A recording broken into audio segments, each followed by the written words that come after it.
Bonjour, je m'appelle David, je suis chef d'entreprise dans le monde du transport de marchandises et je vais répondre aux clichés sur le transport et la logistique. C'est hyper sexy, on dit souvent que c'est même attractif, c'est-à-dire que y a une place pour chacun. Il n'y a pas de niveau minimum à avoir. Ce qui est important, c'est qu'il n'y a pas que des conducteurs. Il y a tous les métiers dans le monde du transport et de la logistique. C'est hyper dynamique et pour ceux qui sont sur la route, c'est aussi un vrai goût de l'aventure. C'est vraiment un métier passion. Des gens qui adorent conduire, qui adorent découvrir des nouveaux paysages, à rencontrer des nouvelles personnes, à assurer des missions. C'est vraiment un métier de responsabilité.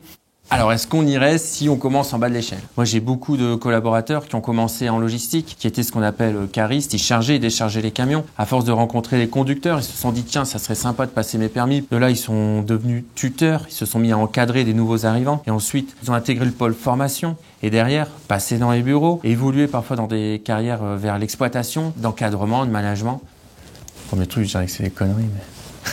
Si tu veux te passer de ton abonnement à la salle de sport, je suis sûr que tu trouveras le poste qui te le permettra. Mais il y a surtout aussi beaucoup d'autres postes. Il n'y a pas besoin vraiment forcément d'avoir des gros bras musclés pour faire de la manutention. Et au-delà de ça, encore une fois, il y a beaucoup de métiers, l'administratif, dans les ressources humaines, dans la comptabilité, la gestion, le marketing, la communication. Donc vraiment dans le transport, on trouve toujours une place selon ses critères. Enfin, c'est l'un des clichés à faire tomber. Nous, chez nous, on a des conductrices. Je peux vous dire qu'elles assurent même grave. Dans ma boîte, j'ai des vrais beaux exemples d'évolution de carrière. Je pourrais citer l'exemple de Sylvie, qui est ma responsable administrative et financière, qui a commencé chez nous, mais vraiment au tout début de sa carrière. Son papa travaillait déjà chez nous. Et ensuite, elle a vraiment gravi tous les échelons pour devenir aujourd'hui vraiment un de mes piliers, vraiment un de mes bras droits. Le transport et la logistique est un métier aujourd'hui qui est complètement ouvert aux femmes. Il n'y a pas assez de femmes. Il nous faut plus de candidates pour venir passer des formations et démarrer une belle carrière.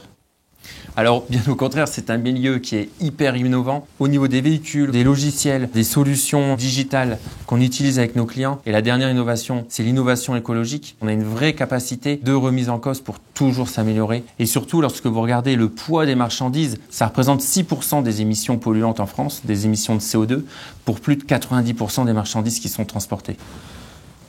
Welcome.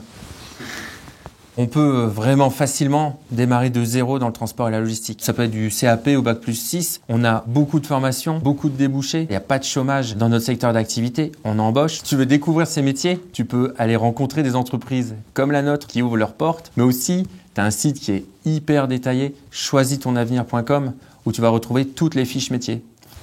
Alors pour moi, c'est un super métier, déjà parce que c'est mon métier.